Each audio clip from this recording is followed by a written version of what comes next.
لا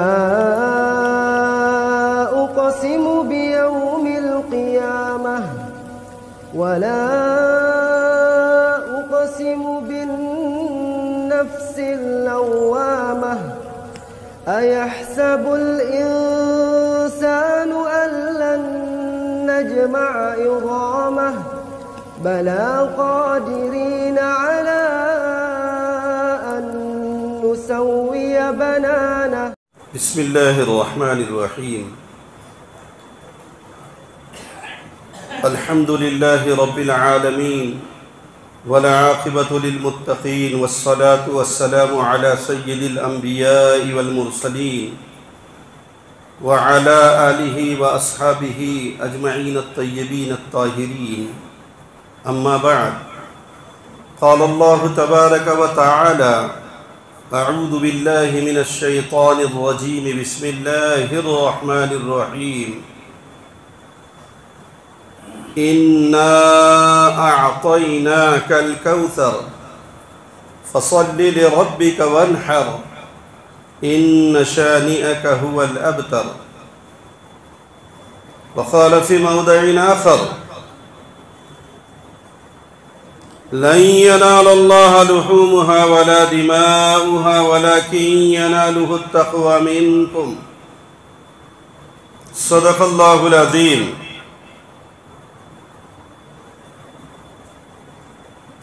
آج بھی ہو جو ابراہیم سا ایماں پیدا، آج بھی ہو جو ابراہیم سا ایماں پیدا، آگ کر سکتی ہے انداز گلستاں پیدا. اور کسی دوسرے شاعر نے قربانی کے سلسلے میں کہا ہے: سن اے مسلمان یہ نکتہ درس قرآنی میں ہے، سن اے مسلمان یہ نکتہ درس قرآنی میں ہے، عظمت اسلام مسلم صرف قربانی میں ہے. قابل قدر حاضرین مجلس، اس وقت جو ایام اور جو راتیں ہم پر سایہ فگن ہیں، یہ اسلامی نقطہ نظر سے بڑی اہمیت کی حامل ہے. اور حدیث مبارکہ کے مفہوم کے اعتبار سے رمضان شریف کے بعد اس سے بہتر اور اس سے اچھے دن اور راتیں نہیں ہیں، بلکہ بعض فقہا نے تصریح کی ہے کہ رمضان کے دن بہتر ہے اور یہ ذی الحجہ کی 10 راتیں جو ہے وہ بہتر ہے. فرمایا کہ ان دنوں کے اندر روزہ رکھنا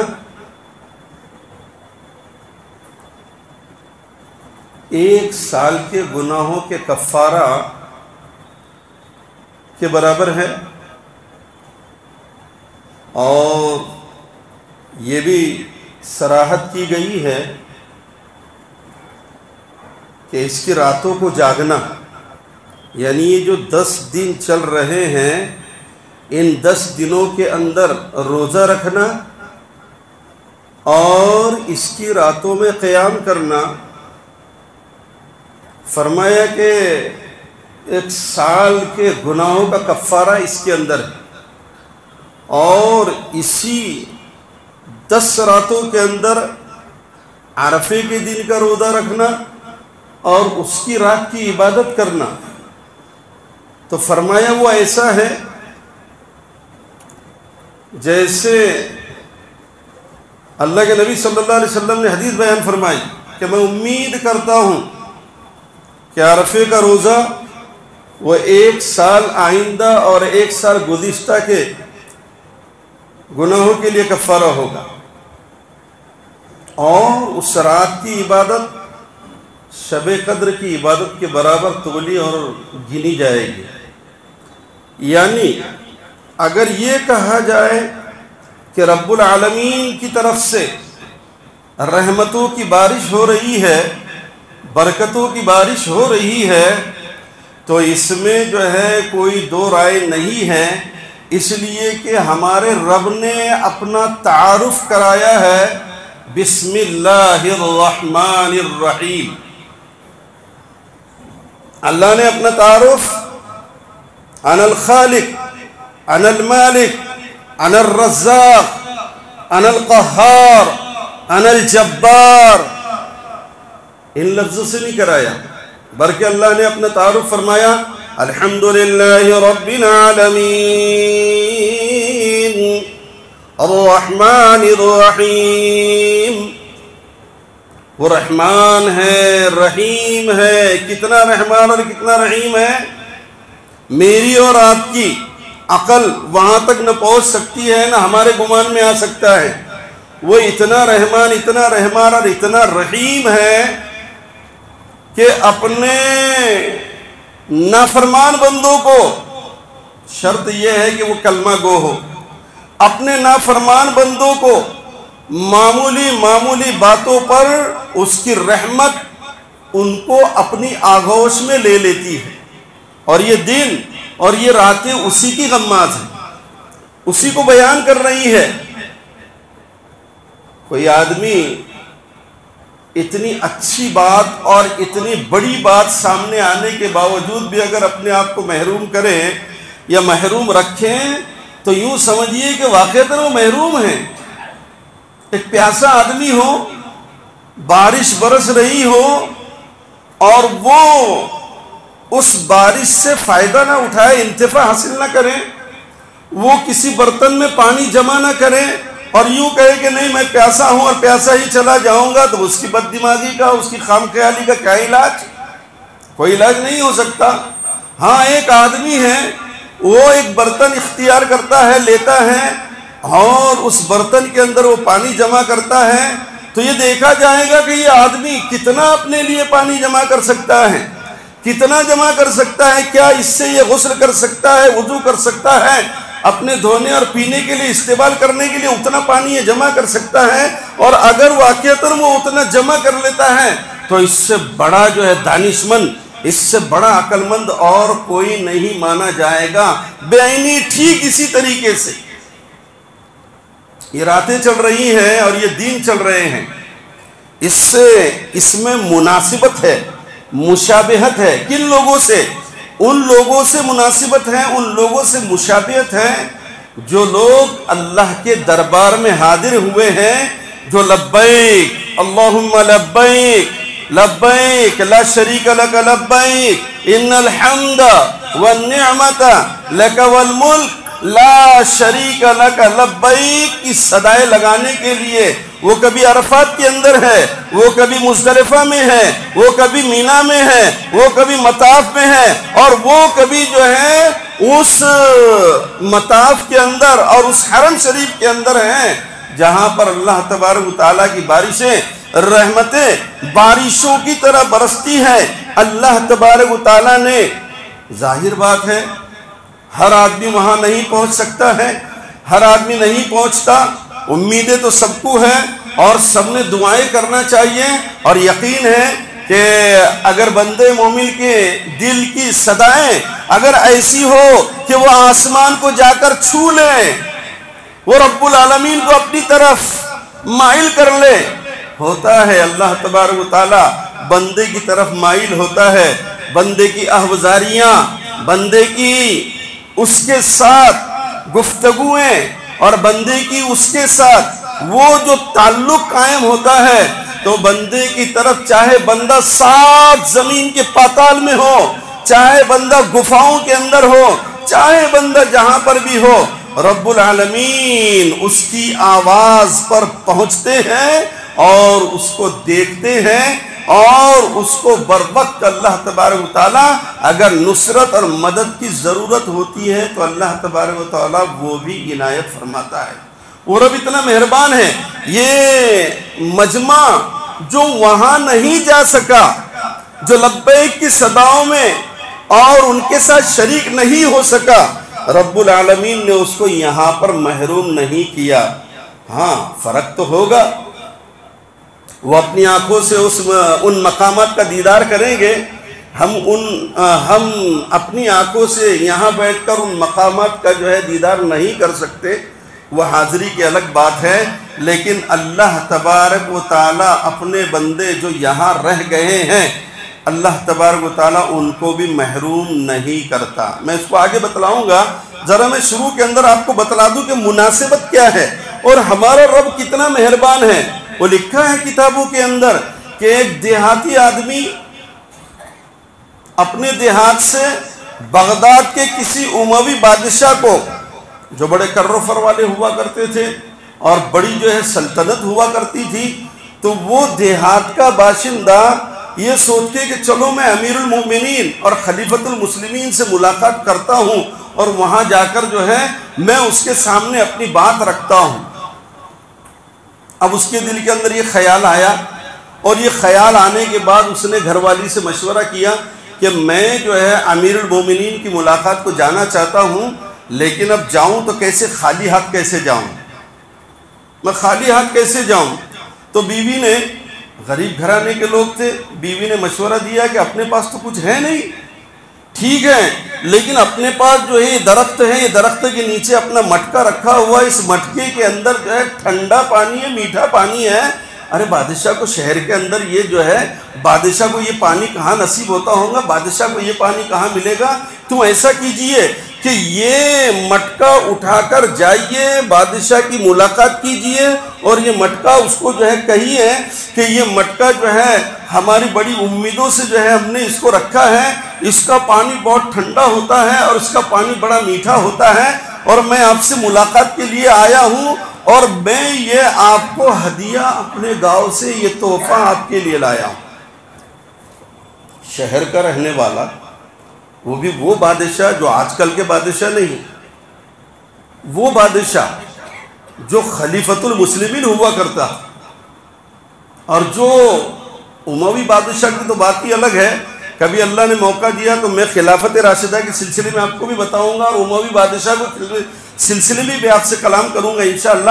سر دست یہ سمجھ لیجئے کہ وہ بڑے کر و فر والے بادشاہ ہوا کرتے تھے، لیکن دیندار، متدین، متشرع، اور وہ شریعت کو ایسا فالو کرتے تھے باوجود سارے تعیش اور عیش و عشرت کی چیزیں ہونے کے باوجود ان کو وہ چیزیں اللہ سے غافل نہیں کرتی تھی. کبھی وہ اللہ سے غافل نہیں ہوتے تھے. حکومت کا نشہ ہوتا ہے، دولت کا نشہ ہوتا ہے، جوانی کا نشہ ہوتا ہے، کاروبار کا نشہ ہوتا ہے، مال و دولت کا نشہ ہوتا ہے. یہ سارے نشے مل کر آدمی کو بیمار کر دیتے ہیں. لیکن جن لوگوں کے دلوں کے اندر اللہ بستا ہے، جن لوگوں کے دلوں کے اندر اللہ رہتا ہے، یہ مسکن خدا ہے، اس میں اللہ کے رہنے کی جگہ ہے. وہ کسی نے کہا ہے تو دل میں تو آتا ہے سمجھ میں نہیں آتا، تو دل میں تو آتا ہے سمجھ میں نہیں آتا، میں جان گیا تیری پہچان یہی ہے. اللہ کی پہچان یہی ہے کہ اللہ زبانوں پر ہوتا ہے، اللہ دل کے نہا خانوں کے اندر موجود ہوتا ہے. تو وہ لوگ ایسے تھے کہ دولت کا نشہ، حکومت کا نشہ، اقتدار کا نشہ ان کو جو ہے راہ راست سے نہیں ہٹاتا تھا. ہمارا معاملہ، نہ ہم دولت میں پورے، نہ حکومت میں پورے، نہ اقتدار میں پورے، نہ طاقت و قوت میں پورے، ساری چیزوں کے اندر ناقص. ہماری دولت کتنی، اگر زکام بڑھ جائے اور دل کی دھڑکن بڑھ جائے تو ہم پھاپے مارنے لگتے ہیں. برا مت لگنے دیجئے، حقیقت یہی ہے. نہ ہماری دولت پوری، نہ ہماری حکومت پوری، نہ ہمارا اقتدار پورا، نہ ہماری قوت ویسی، اس کے باوجود بھی نہ جانے میرا مسلمان بھائی، نہ جانے جو ہے دنیا کا مسلمان کس نشے کے اندر مبتلا ہے، کس اقتدار کے نشے میں مبتلا ہے، اور کس دولت کے نشے میں مبتلا ہے کہ یہ پریشانیوں کے باوجود، سنگینیوں کے باوجود، ابتلاؤں کے باوجود یہ اللہ کی طرف رجوع نہیں کرتا، یہ اس کے سب سے بڑی کوتاہی ہے، اور اللہ کی رحمت اس کی طرف آنا چاہتی ہے لیکن اس کا دل کا دروازہ بند ہے، اس نے بند کر رکھا ہے، اس کی زبان پر ایرے غیرے نتھو خیرے کا نام تو آ رہا ہے لیکن اس کی زبان پر اللہ کا نام نہیں آ رہا ہے، اس لیے اللہ کی رحمت دیکھ رہی ہے اور وہ تو انتظار کرتی ہے کہ یہ کب میری طرف کھسکے، یہ اپنی جگہ سے اٹھ کر چلے گا، قسم خدا کی اللہ کی رحمت اس کی طرف دوڑے گی۔ کائنات کے اندر کھلی مثالیں موجود ہیں، ماضی کے اندر ایسے بہت سارے واقعات ہیں، کتابوں میں اور قرآن کی تفسیر میں، حدیث شریف کے اندر یہ ساری چیزیں موجود ہیں۔ میں عرض یہ کر رہا ہوں کہ اللہ کی رحمت لینے کے لیے اور اللہ کی رحمتوں کو اپنی طرف متوجہ کرنے کے لیے قدم ہم کو بڑھانا پڑے گا، آگے ہم کو بڑھنا پڑے گا۔ اگر ہم نہیں بڑھے تو بزرگ اور دوستوں، محرومی نہ صرف ہمارا بلکہ ہمارے گھروں کا، گلیوں کا، محلوں کا اور ہماری برادری کا اور ہمارے ملک کا اور ہمارے تمام معاشرے کا نحوست ان پر گردش کرے گی اور نحوستوں کے بادل جو ہے ان پر منڈلائیں گے۔ ہم چاہتے ہیں کہ اللہ کی رحمتیں آئیں، اور جیسے ماضی کے اندر سیدنا ابراہیم علیہ السلام، حضرت اسماعیل علیہ السلام اور سیدہ ہاجرہ علیہ السلام، جنہوں نے اپنا سب کچھ اللہ کے لیے تج دیا، اپنی خواہشات کو وہ کوٹا بنا کر، چورا بنا کر انہوں نے جو ہے بکھیر دیا، اپنی خواہشات کے ہر عنصر کو انہوں نے اللہ کے آگے تج دیا۔ وہ حضرت ابراہیم علیہ السلام تھے جنہوں نے کہا تھا انی وجہت وجہی للذی فطر السماوات والارض حنیفا وما انا من المشرکین۔ سیدنا ابراہیم علیہ السلام اور حضرت اسماعیل علیہ السلام اور حضرت ہاجرہ، یہ 6 نفری قافلے کی قربانیوں کا نتیجہ ہے کہ ساری دنیا کو بزرگ اور دوستوں محمد الرسول اللہ صلی اللہ علیہ وسلم کی ذات اقدس ملی۔ اگر یہ نہ ہوتے تو یہ بر و بحر نہ ہوتا، شجر و حجر نہ ہوتے، شمس و قمر نہ ہوتے۔ سرکار کی آمد سیدنا ابراہیم علیہ السلام کی قربانیوں کا نتیجہ ہے، حضور کی آمد اس 6 نفری قافلے کی قربانیوں کا نتیجہ ہے۔ میں عرض یہ کر رہا تھا کہ رحمتوں کو اللہ کی اپنی طرف متوجہ کرنے کے لیے دیکھیے نا سیدنا ابراہیم علیہ السلام نے کیسے اقدام کیے۔ قرآن مجید کے اندر 5 واقعے مسلسل حضرت ابراہیم علیہ السلام کے سلسلے سے بیان کیے گئے، 5 واقعے بڑے سبق آموز، عبرتوں سے بھرے ہوئے، درس سے بھرے ہوئے اور انتہائی نصیحتوں سے بھرے ہوئے 5 واقعات، اور اس امت کو سیدنا ابراہیم علیہ السلام اور سیدنا اسماعیل علیہ السلام سے انتہائی گہرا تعلق ہے۔ اس کی مثال میں آپ کو دیتا ہوں۔ آسمانی مذاہب جتنے ہیں، یہودیت، نصرانیت، زبور آئی، توریت آئی، انجیل آئی، صحائف آئے، انبیاء علیہ السلام آئے، اور انبیاء کا ایک پورا لمبا طویل سلسلہ جو ہے وہ چلتا رہا۔ اور کتنا طویل سلسلہ!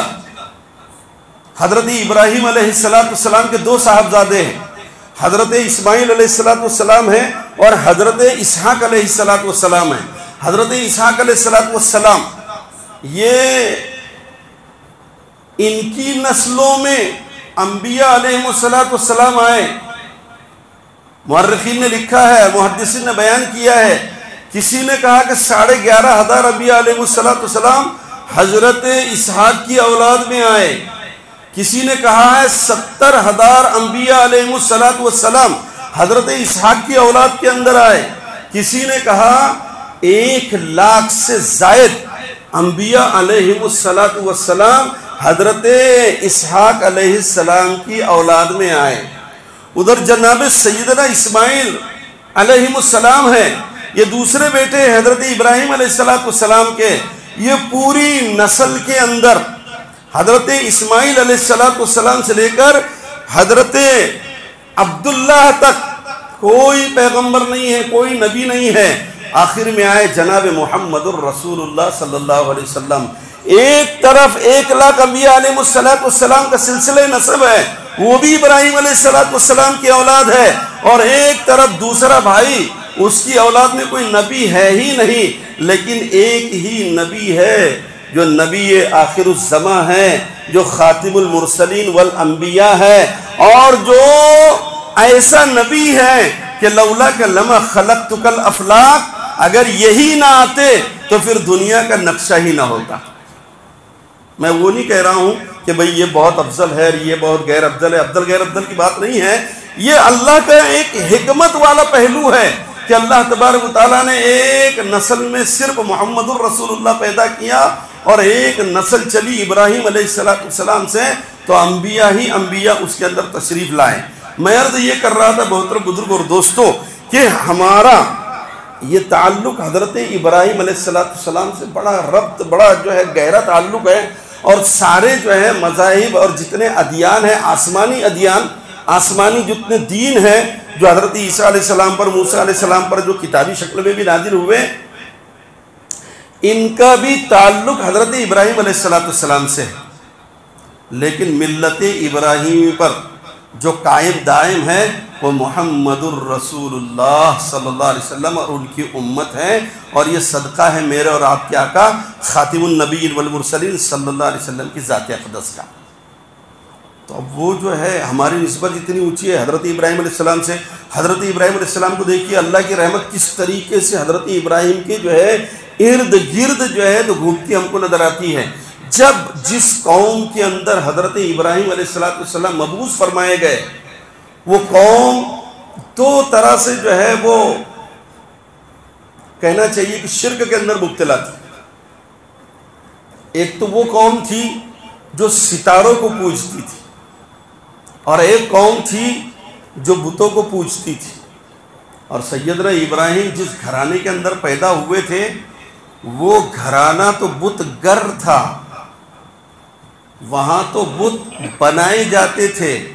آزر نہ صرف جو ہے بتوں کی پرستش کرتا تھا، بلکہ وہ بتوں کو بنا کر بیچتا بھی تھا، اور اس کی ذمہ داری بھی تھی کہ جس مندر کے اندر جو ہے بت ادھر ادھر ہو جائے وہ وہاں لے جا کر اس سے اچھا بت بنا کر رکھنے کی ذمہ داری بھی تھی آزر کی۔ اور آزر کے گھرانے میں اللہ تبارک و تعالیٰ نے یوں کہیے کہ بت گر کے گھر میں بت شکن پیدا ہوا، بت گر کے گھر میں بت شکن پیدا ہوا۔ یہ اللہ کا نظام ہے، اس کائنات کے اندر اللہ اپنی مرضی سے سب کچھ کرتا ہے۔ اور ہم تو پڑھتے ہی ہیں لا الہ الا اللہ محمد الرسول اللہ۔ اللہ کسی چیز کا محتاج ہی نہیں ہے، وہ تو اللہ الصمد، وہ تو ایسا بے نیاز ہے، کبھی اس کو کسی چیز کی ضرورت ہی نہیں پڑتی، تو وہ بے نیاز اللہ ہے۔ اور حضرت ابراہیم علیہ السلام کو آزر کے گھر میں پیدا کیا، اور حضرت ابراہیم علیہ السلام نے پھر وہ دونوں قوم کو دعوت دی۔ پہلے جو ہے آپ نے ستارہ پوجنے والوں سے کہا، ستارہ پوجنے والے وہاں کوئی ستاروں کی پوجا کرتے تھے، کوئی چاند کو پوجتے تھے، کوئی سورج کو پوجتے تھے۔ یہ سب ستارے ہیں، سائنسداں اس کے بارے میں جو ہے بہت ساری جو ہے لفاظی کرتی ہے، لیکن حضرت ابراہیم علیہ السلام نے اس قوم کو مخاطب کیا کہ تم جس کی عبادت کرتے ہو۔ حضرت ابراہیم علیہ السلام نے دعوت کا وہ پیرایا استعمال کیا اور وہ زاویہ استعمال کیا۔ حضرت ابراہیم علیہ السلام نے فرمایا، قرآن نے کہا ہے فَلَمَّا جَنَّ عَلَيْهِ اللَّيْلُ رَأَى كَوْكَبًا قَالَ هَذَا رَبِّي۔ حضرت ابراہیم نے قوم سے مخاطب ہو کر کہا فَلَمَّا جَنَّ عَلَيْهِ اللَّيْلُ، جب رات چھا گئی تو حضرت ابراہیم علیہ السلام نے ستارے کو دیکھا۔ اس ستارے کو رات کا چھا جانا، وہ ستارہ نہیں جو چاند کے آس پاس ہوتا، وہ نہیں، رات چھا گئی، چھا جانے کے بعد وہ ستارہ طلوع ہوا، تو قوم کو مخاطب کیا حضرت ابراہیم علیہ السلام نے کہ یہ ستارہ ہے، تمہارے کہنے کے مطابق تم کہتے ہو یہ میرا رب ہے، میرا رب نہیں، تمہارے عقیدے کے مطابق تم کہتے ہو تو میں کہہ رہا ہوں کہ یہ میرا رب ہے۔ پھر حضرت ابراہیم علیہ السلام نے دعوت کا پہلو اختیار کیا۔ جب یہ ستارہ فلما افلا، جب غائب ہو گیا، ظاہر بات ہے چھپ جائے گا، ستارہ ہمیشہ تو رہے گا نہیں، چاند ہمیشہ نہیں، سورج ہمیشہ نہیں، ستارہ ہمیشہ نہیں، اس کی ایک لمٹ ہے، 8 گھنٹے 9 گھنٹے 10 گھنٹے 12 گھنٹے، اس کے بعد تو اس کو غائب ہونا ہی ہونا ہے۔ سورج آ گیا تو چاند غائب، چاند نکلا تو ستارے غائب، ستارے آئے تو سورج غائب۔ اس طریقے سے اللہ نے یہ دنیا کا نظام چلایا ہے، کونین کا نظام ہے یہ۔ اب حضرت ابراہیم علیہ السلام نے کہا فلما افلا قال لا احب الافلین، تم کہتے ہو نا کہ ستارے کا رب ہے، تم ستاروں کو پوچھتے ہو نا، تو دیکھو میں نہیں کہتا کہ ستارہ میرا رب ہے، لا احب الافلین، میں ڈوب جانے والے کو، میں غرق ہو جانے والے کو، میں محو ہو جانے والے کو، میں غائب ہو جانے والے کو رب نہیں مانتا۔ وہ رب کیسا جو غائب ہو جائے؟ وہ رب ہو ہی نہیں سکتا جو غائب ہو جائے۔ پھر کسی وقت ایسا ہوا کہ حضرت ابراہیم علیہ السلام نے دیکھا کہ چاند نظر آ رہا ہے، فلما رأى القمر بادغا قال هذا ربی، جب چاند کو دیکھا تو کہا کہ یہ میرا رب ہے، یعنی قوم کو بتلایا، تم کہتے ہو کہ چاند میرا رب ہے، چاند تمہارا رب ہے، میں کہہ رہا ہوں تم کہتے ہو کہ چاند میرا رب ہے۔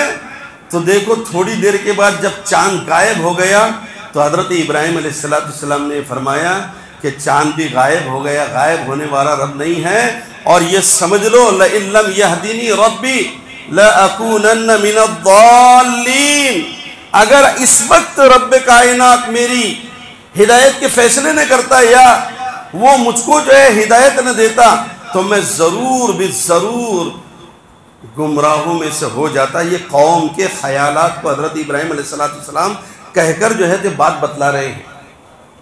چاند بھی غائب ہو گیا، پھر سورج نکلا، فلما رأى الشمس بازغة قال هذا ربی هذا اکبر۔ ایک اہم صفت بیان کی سورج کی، جب سورج کو دیکھا تو دیکھنے کے بعد جو ہے وہ بڑا روشن ہے، بڑا چمکدار ہے، تو کون سے کہا هذا ربی، یہ میرا رب ہے، هذا اکبر، یہ ستارے سے، یہ سیارے سے، یہ چاند سے بھی بڑا ہے، ہذا اکبر، اور مخلوقات کے اندر سب سے بڑا ہے۔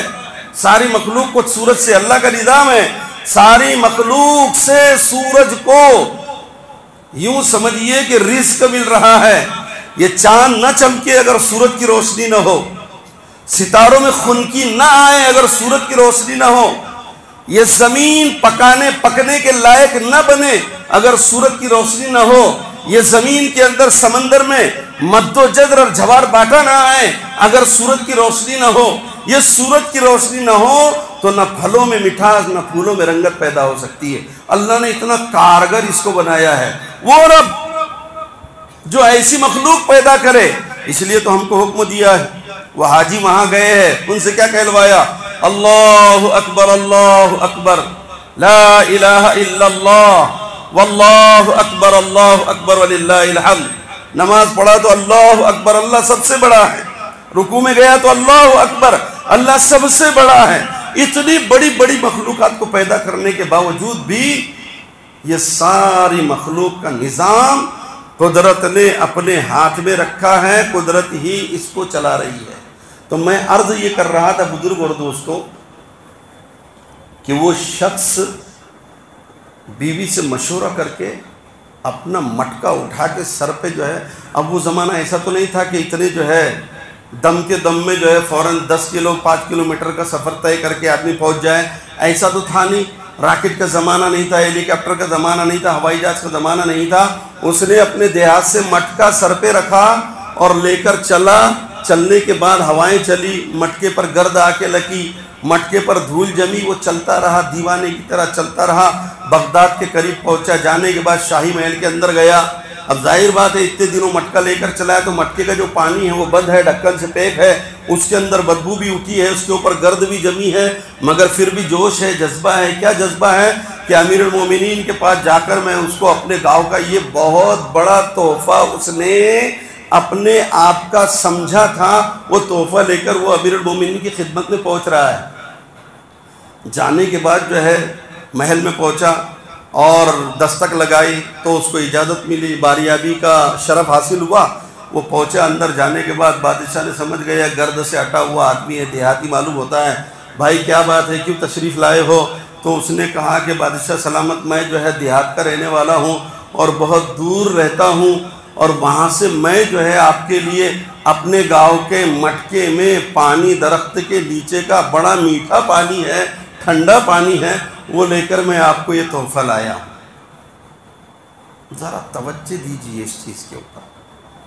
میں یہ کہہ رہا تھا کہ حاجی وہاں ہیں، بخشش کے فیصلے ان کے ہیں، اللہ ان کے لیے، وہ اللہ کے مہمان ہیں، اللہ نے ان کے لیے کیا رکھا ہے؟ مالا رات عین ولا اذن سمعت، نہ آنکھ نے دیکھا، نہ کان نے سنا، اور نہ کسی دل کے اوپر اس کا گزر ہوا۔ اللہ نے اپنے مہمان کے لیے کیا رکھا؟ میرے نبی کا فرمان ہے، من حج فلا رفث ولا فسوق من لم یفسق ولم یرفث۔ مختلف احادیث کے اندر یہ مختلف الفاظ آئے ہیں کہ حاجی حج کرے اور اس میں کوئی گناہ نہ کرے، کوئی خلاف شریعت کام نہ کرے، رجع کیوم ولدتہ امہ، وہ ایسا پاک، ایسا صاف ہو گیا جیسے آج ہی اپنی ماں کے پیٹ سے پیدا ہوا۔ ذرا یہ دھیان میں رکھیے، اور میں جو مثال دے رہا ہوں اس کو ذہن میں رکھیے، اور پھر ہم کو کیا کرنا ہے میں اس کے اوپر آ رہا ہوں۔ تو یہ بادشاہ کی خدمت میں جب گیا تو بادشاہ سمجھ گیا کہ یہ آدمی جو ہے یہ دیہاتی ہے۔ اس نے کہا کہ ٹھیک ہے، اس کا تحفہ اتار لیجئے، اور وہ پانی جب کھولا گیا تو وہ مہکنے لگا، بادشاہ کا محل، اس کے اندر جو ہے بدبو اٹھنے لگی۔ اس کو تو محسوس نہیں ہوا، انہوں نے محسوس کیا، کہا کہ یہ بند کر دیا جائے، اور وزیر کو بلایا، کہا کہ یہ پانی باہر جو ہے اس کے سامنے نہیں، باہر جو ہے پانی پھینک دیا جائے، اور اس کے بجائے اس کے اس گھڑے کے اندر جو ہے اشرفیہ ڈال دی جائے، بھر دیا جائے اشرفیوں سے۔ اور یہ بھی کہا کہ اس کو جو ہے دریائے دجلہ کے کنارے سے جو ہے اس کا سفر کرایا جائے۔ اب وہ جو ہے اشرفیوں سے بڑا گھڑا سر پہ لے کر وہ دجلہ کے کنارے سے وزیر نے اس پر لے کر چلا، تو اس نے وزیر سے پوچھا، ارے یہ کیا ہے؟ تو اس نے کہا کہ یہ بغداد کا دریائے دجلہ ہے میاں، ذرا اس کا پانی پیو۔ تو اس نے گھڑا نیچے رکھا اور پانی پیا، تو اس کے مٹکے سے وہ پانی کہیں بدر جہاں میٹھا اور بدر جہاں ٹھنڈا اور بہت ہی بہترین پانی اس کو لگا۔ تو وہ سمجھ گیا اور اس نے جو ہے سمجھ کر اس کی آنکھوں میں آنسو آ گئے۔ اس نے کہا کہ میں نے جو پانی لایا تھا اس کی اور اس کی حیثیت ہی کوئی نہیں ہے، کوئی حیثیت نہیں ہے۔ لیکن بادشاہ کتنا کریم ہے کہ بادشاہ نے میرے تحفے کو ٹھکرایا نہیں، میری بات کو گرایا نہیں، بلکہ بادشاہ نے اس کو قبول کیا، اور اس کے اوپر بادشاہ نے انعام بھی دیا، اور اتنا انعام دیا کہ میں لبریز ہو گیا۔ تو وہ رونے لگا اور اس کی سمجھ میں آ گیا بے ٹھیک اسی طریقے سے وہ مہمان جو وہاں پر جو ہے کبھی مطاف میں طواف کر رہے ہیں، کبھی حرم شریف میں عبادت کر رہے ہیں، کبھی وہ مزدلفہ جائیں گے، کبھی وہ جو ہے عرفات کے میدان میں جائیں گے، وہ کبھی مینا میں جائیں گے، وہ کبھی قربانی کریں گے، اور اس مکرم مقدس اور مبارک سرزمین کے اوپر وہ اتنے اعمال کریں گے۔ بزرگ اور دوستو، اللہ تبارک و تعالیٰ نے اللہ کے نبی کے ذریعے سے، اللہ کے نبی صلی اللہ علیہ وسلم نے فرمایا کہ جیسا وہ دیہاتی کا ایک ہلکا تحفہ بادشاہ نے قبول کیا ہے، میرا تمہارا رب اتنا مہربان ہے، اتنا مہربان ہے، وہ ارحم الراحمین ہے، وہ رحمان الرحیم ہے۔ جب تم ان کی نقل یہاں رہتے ہوئے تم ان کی نقل اختیار کرو گے تو اللہ رب العالمین اس بادشاہ سے بدر جہاں بہتر آپ کے ان اعمال کو بھی قبول کرے گا۔ وہ اعمال کیا ہے؟ وہ اعمال ہے کہ اگر کسی نے قربانی کی نیت کر رکھی ہو اور اس کو قربانی کرنا ہو، یا عام طور پر بھی یہ اہتمام کیا جائے، حاجی کو احرام باندھنے کے بعد بند چپل پہننا، یعنی جوتا پہننا، بند چپل پہننا اس کو منع ہے، سلے ہوئے کپڑے پہننا منع ہے، خوشبو لگانا منع ہے، اور کچھ چیزیں ہیں وہ منع ہے، بال نہیں کاٹ سکتا، ناخن نہیں تراش سکتا، یہ ساری ممنوعات اس کے لیے ہیں، اور وہ ممنوعات اس لیے ہیں کہ اللہ اس کے اندر وہ دیوانگی دیکھنا چاہتا ہے، اس لیے کہ سفر حج جو ہے اس کو محبت سے بھرا ہوا ہوتا ہے۔ وہ آدمی اپنے عشق کی بنیاد پر، اپنی محبت کی بنیاد پر، اس کے اظہار پر وہ اس مقام کا ارادہ کرتا ہے۔ اللہ تبارک و تعالیٰ یہاں رہنے والوں کو، اللہ کے نبی صلی اللہ علیہ وسلم نے حکم دیا کہ تم بھی حاجی کی نقل کرو، کل خدا بند عالم ممکن ہے نقل کو اصل میں بدلنا، یہ اللہ ہی کا کام ہے۔ آج اگر تم نے ناخن نہیں کاٹے، یعنی حکم یہ ہے کہ ناخن نہ کاٹے اور بال نہ ترشوائے، دو ہی چیزیں، بال نہ ترشوائے اور ناخن نہ کاٹے، تو یہ ان سے مماثلت کی بنیاد پر اللہ کے نزدیک جو ہے، اللہ تبارک و تعالیٰ کے نزدیک اتنا محبوب ہوگا کہ اللہ تبارک و تعالیٰ ان کی اداؤں پر ادائیں بناتے ہوئے اللہ پاک انہی اداؤں کو قبول بھی فرما لے گا۔ حضور کا فرمان ہے صلی اللہ علیہ وسلم۔ پھر فرمایا کہ پہلا کام تو یہ ہے کہ بھئی روزہ رکھے، میں نے ابھی کہا کہ روزے کے اوپر کیا فضیلت ہے۔ دوسرا کام یہ ہے کہ ناخن نہ ترشوائے اور بال نہ کٹوائے، چاہے وہ بال مونچھ کے ہو، چاہے وہ بال سر کے ہو، ہاں ضرورت ہے دوسرے اور بالوں کی تو اس کے لیے کوئی یہ نہیں، وہ مستحب ہے۔ تیسری بات، ہر نمازی چاہے وہ جماعت کے ساتھ نماز پڑھ رہا ہو، چاہے وہ تنہا نماز پڑھ رہا ہو، چاہے اس کی ایک رکعت چھوٹی ہو، ذرا مسئلہ غور سے سنیے۔ ہمارے یہاں ہوتا کیا ہے کہ امام صاحب کے ساتھ نماز پڑھتے ہیں تو اللہ اکبر لا الہ الا اللہ واللہ اکبر وللہ الحمد ہم پڑھتے ہیں، لیکن جب اکیلی نماز یا رکعت چھوٹ گئی تو پھر ہم نہیں پڑھتے، شرماتے ہیں۔ اب شرماتے کیوں ہیں؟ یہ جو ہے اس کی وجہ تو میرے کو کچھ سمجھ میں نہیں آتی، لیکن ایک وجہ سمجھ میں آتی ہے، ہو سکتا ہے میری یاد نہیں ہے اس لیے میں شرما رہا ہوں، ممکن ہے۔ تو تنہائی کے اندر نماز پڑھے، گھر میں نماز پڑھے، فرض نماز، صرف فرض نماز، فرض نماز کے بعد 9 تاریخ سے لے کر 12 کی عصر تک ہر مرد اور ہر عورت پر، دونوں کے اندر فرق ہے، مرد آواز سے کہے گا اللہ اکبر اللہ اکبر، عورت جو ہے بغیر آواز کے پڑھے گی، اس لیے کہ عورت کی آواز بھی جو ہے پردے میں شمار کیا گیا ہے اس کو، دونوں کے اندر اتنا فرق ہے، لیکن پڑھنا دونوں کے اوپر واجب ہے۔ بعض لوگوں نے عورت کا استثناء کیا ہے کہ وہ استحباب کا درجہ رکھتی ہے، لیکن اکثر فقہا نے لکھا ہے کہ ایک مرتبہ ہر فرض نماز کے بعد 9 تاریخ کی فجر سے لے کر 13 تاریخ کی عصر تک یہ تکبیر پڑھی جائے، اس کا پڑھنا واجب۔ میں بھی یہ بتلانا چاہ رہا ہوں کہ یہ ادائے یہاں رہ کر کی جائے گی، لیکن اس کا نتیجہ اور اس کا ثواب اور اللہ کے یہاں اس کی قبولیت کا جو درجہ ہے بزرگ اور دوستو، وہ ان کو قبول کر کے ان کی نقل کرنے والوں کو بھی اللہ کی رحمت سے کیا بعید ہے کہ اللہ تبارک و تعالیٰ اس کو قبول کر لے، اور قبول کرنے کی یہ علامت ہو کہ آئندہ اللہ تبارک و تعالیٰ کہیں سے نہ کہیں سے جو ہے اللہ ہمارا انتظام کرے اور ہم بھی جو ہے بیت اللہ کے دیدار اور مدینہ شریف کے دیدار کے لیے ہم بھی پہنچ جائیں۔ بہرحال تو یہ ہے تیسرا کام۔ چوتھا کام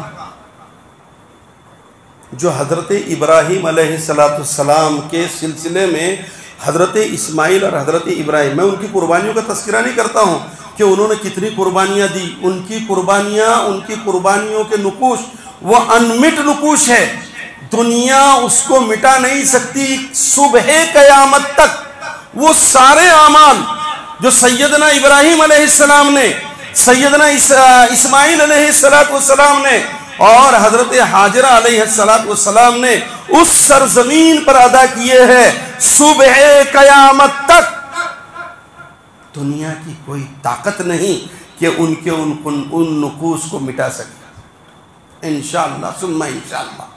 چوتھی چیز مسئلہ قربانی کا ہے، اور ڈیبیٹ کے اندر آپ دیکھتے ہیں نا بعض چیزیں جو ہے ابھی ہمارے معاشرے کے اندر جو ہے علماء سے پوچھنا رہا، مفتیان سے پوچھنا رہا، ایسے ویسے لوگ ڈیبیٹ پر آ کر بیٹھ جا رہے ہیں، نہ جن کو صحیح مذہب کی معلومات ہے، نہ جو صحیح شریعت کو جو ہے فالو کرتے ہیں، نہ وہ شریعت کو فالو کرتے ہیں اور نہ شریعت کا مزاج جانتے ہیں۔ وہ ڈیبیٹ میں آ کر جو ہے الٹی سیدھی باتیں جو ہے ہم بھی چینل کے جو ہے لے کر کھول کر بیٹھتے ہیں، اور اس کو دیکھ کر ہم قرآن و حدیث کی باتوں کو وہ محو کرنے کی کوشش کرتے ہیں، اور ان کی باتوں میں آ کر ان کی باتوں کو، جیسے مثال کے طور پر ابھی ایک ٹرینڈ چل رہا ہے بے مسلمانوں میں غربت ہے، تو کیا غربت کو دور کرنے کے لیے اللہ تبارک و تعالیٰ نے مسلمانوں کو اصول نہیں دیے؟ اللہ تبارک و تعالیٰ نے قرآن کے ذریعے سے نہیں سمجھایا؟ رسول اللہ صلی اللہ علیہ وسلم نے احادیث کے ذریعے سے اور اپنے اعمال کے ذریعے سے نہیں سمجھایا؟ کیوں قرون اولیٰ کے اندر کوئی زکوٰۃ لینے والا نظر نہیں آتا تھا؟ اور کیوں ایک لدی لدائی نوجوان لڑکی سونے سے لدی ہوئی اونٹ پر بیٹھ کر وہ مکہ سے یمن کا سفر کرے اور اس کی طرف کوئی نظر اٹھا کر دیکھنے والا بھی نہ ہو؟ ارے یہ کس شریعت کے پیروکار تھے جو اس طریقے سے دنیا کے اندر جی رہے تھے؟ وہی شریعت کے پیروکار میں اور آپ بھی ہے۔ تو ڈیبیٹس کے اندر کان کے اندر یہ باتیں پہنچائی جا رہی ہے، ارے مسلمان لاکھوں کی قربانی کرتے ہیں، کروڑوں کی قربانی کرتے ہیں، اور یہ قربانی جو ہے اگر وہ جو ہے روزانہ تو کھاتے ہیں، وہ اگر قربانی نہ کرے اور یہ پیسہ مسلمانوں کی فلاح و بہبود کے لیے، ان کی غربت کو دور کرنے کے لیے اگر لگا دیا جائے تو کیا اس کے اندر جو ہے تو یہ ہوگا؟ بلکہ یہ تو اچھا ہوگا، یہ ایسا شہد ہے جو زہر کے مادھیم سے دیا جا رہا ہے۔ اور میرا بھولا بھالا دین سے دور مسلمان بھائی، علم سے دور مسلمان بھائی، ذرا برا مت لگنے دیجئے، حقیقت یہی ہے کہ وہ اسی کو سب کچھ سمجھ رہا ہے۔ بڑا میٹھا جو ہے زہر ڈالا جا رہا ہے کہ بھئی برابر ہے کہ بھئی اتنے کروڑوں روپے کی قربانی کے اندر جو ہے پیسہ ضائع نہ کرتے ہوئے مسلمانوں کی غربت پر، مسلمان کی تعلیم پر لگا دیا جائے۔ تو بزرگوں اور دوستو، اللہ نے تو ہم کو جو ہے فقیر جیسا بنایا ہی نہیں ہے، اللہ نے تو ایسی شریعت دی ہے کہ اگر اس کو فالو کر لیا جائے، اس شریعت کو اختیار کر لیا جائے تو اس کے معاشرے میں کوئی زکوٰۃ لینے والا نہیں ہوتا۔ زکوٰۃ کا اتنا نظام مضبوط کر دیا ہے اللہ تبارک و تعالیٰ نے، صدقے کے اتنے فضائل بتائے ہیں میرے نبی نے۔ کیا قربانی ہی سے مسلمانوں کی غربت دور ہو سکتی ہے؟ نعوذ باللہ من ذالک، یہ جھانسا ہے، شیطان کے تلبیس ابلیس ہے۔ دجال آنے کی جو علامتیں ہیں اس میں سے ایک علامت یہ بھی ہو سکتی ہے کہ ایسے سوالات کھڑے کر دیے جائے کہ مسلمان دین سے، اعمال دین سے دور ہوتے جائے۔ اس لیے پہلے ہی اللہ نے، اللہ کے نبی صلی اللہ علیہ وسلم نے اس کا توڑ بتلا دیا تھا۔ کیا ہے توڑ؟ توڑ یہ ہے کہ بھئی قربانی صرف 3 دن میں ہوگی، صرف 3 دن میں۔ چوتھا دن قربانی کا نہیں، 10ویں ذی الحجہ، 11ویں ذی الحجہ، 12ویں ذی الحجہ۔ کوئی اب سال بھر جو ہے 50 جو ہے بکرے لا کر کھڑا کر دے کہ بھئی اس کو قربان کرنا ہے، تو کاٹ دے، قربان کر دے، ساری دنیا کے مفتیوں سے اس پر دعائیں پڑھوا لے، خدا کے رسول اور اسلامی اصولوں کے مطابق وہ قربانی نہیں ہوگی، وہ قربانی نہیں ہوگی۔ وہ ولیمے کے لیے ہو سکتا ہے، وہ جو ہے عقیقے کے لیے ہو سکتا ہے، وہ ساری چیزوں کے لیے ہو سکتا ہے، قربانی کے لیے نہیں ہو سکتا۔ قربانی صرف ان 3 دنوں کے اندر ہوگی۔ اس لیے جس کے اندر استطاعت ہے، جس کے اندر طاقت ہے، شریعت اس کو کہتی ہے کہ ان 3 دنوں میں، حدیث کے اندر آتا ہے، ان 3 دنوں میں سب سے زیادہ پسندیدہ عمل احراق الدم، یعنی جانور کا خون بہانا، یعنی اللہ کے نام پر اس کو ذبح کرنا، قربانی کرنا، ان 3 دنوں میں سب سے افضل عمل اس کو بتلایا ہے۔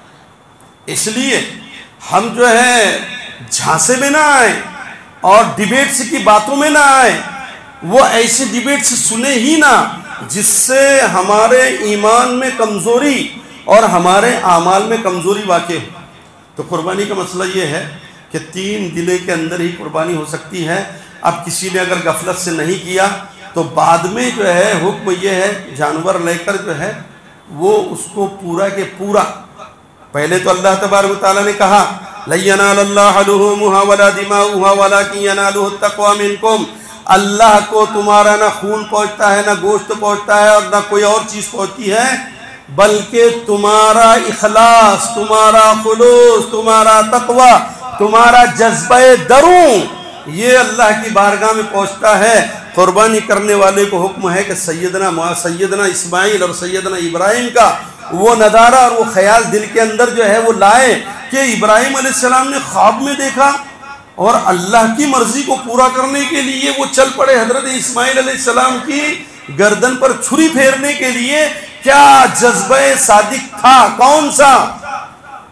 وہ جذبہ صادق تھا کہ میں اپنے رب کی خوشنودی کو حاصل کرنے کے لیے اپنی سب سے زیادہ من چاہی چیز، اپنی سب سے زیادہ محترم مکرم دل پذیر اور دل کو مہ کرنے والی اور دل کو چاہنے والی اور میرے نزدیک سب سے زیادہ محبوب جو چیز ہے وہ میرا لڑکا ہے اور اسی کی قربانی کی طلب ہو رہی ہے۔ چنانچہ حضرت ابراہیم علیہ السلام اسماعیل کو لے کر مینا پہنچ گئے۔ اللہ تبارک و تعالیٰ سے دعا ہے کہ وہ کہنے سننے سے زیادہ عمل کی توفیق عطا فرمائے۔ ایک آخری بات عرض کر دوں، قربانی تو ہوگی، الحمدللہ ہوگی، ہو رہی ہے، ساری دنیا میں ہو رہی ہے، لیکن ہمارا کچھ فرض بنتا ہے۔ وہ ہمارا فرض کیا بنتا ہے؟ ہم ایسے ملک کے اندر رہتے ہیں جہاں ہمارے ساتھ ہمارے بیچارے ہندو بھائی بھی ہے، وہ بھی ہمارے بھائی ہے۔ جیسا ہم کو کسی چیز سے تکلیف ہوتی ہے ان کو بھی کسی چیز سے تکلیف ہوتی ہے۔ ہرگز اسلام اس کی اجازت نہیں دیتا کہ آپ نالیوں کے اندر خون بہائے، روڈ کے اوپر آپ کے جو ہے جانوروں کی نمائش ہو۔ نمائش کرنے کی چیز نہیں ہے قربانی۔ وہاں تو دونوں تھے، ابراہیم تھا اور بیٹا اسماعیل تھا، تیسرا کوئی نہیں تھا، صرف ان کا رب ان کو دیکھ رہا تھا۔ پھر تم جو ہے جانوروں کو لا کر گلیوں سے لے کر پھر رہے ہو، نچا رہے ہو، ویڈیو کیسٹیں بنا رہے ہو، پھول ہار کر رہے ہو، ارے کس تہذیب کو آپ جو ہے اختیار کر رہے ہو اور کون سا یہ مہذب طریقہ ہے؟ شریعت اس کو ناپسند کرتی ہے، ناپسند کرتی ہے۔ آپ کی قربانی کے اندر اس سے خلوص کے اندر فرق پڑ سکتا ہے، اس لیے ہرگز اجازت نہیں دی جا سکتی۔ نہ روڈ کے اوپر کوئی چیز پڑی ہوئی نظر آئے اور نہ خون نالیوں سے بہے۔ آپ قربانی کر رہے ہیں، آپ کا کام ہے، وہ جانور محترم ہے، وہ کل قیامت کے دن آپ کی سفارش کرے گا، تو اس کے خون کو بھی ادب احترام سے گڑھا کیجئے اور اس گڑھے کے اندر اس کو لے جا کر ڈالیے۔ نالیوں کے اندر پیشاب اور پاخانے بہا کرتے ہیں، قربانی کا خون محترم ہوتا ہے، وہ نہیں بہا کرتا۔ تو سب اس کا خیال کریں گے انشاءاللہ۔ اللہ پاک ہمیں عمل کی توفیق عطا فرمائے۔ السلام علیکم ورحمۃ اللہ وبرکاتہ۔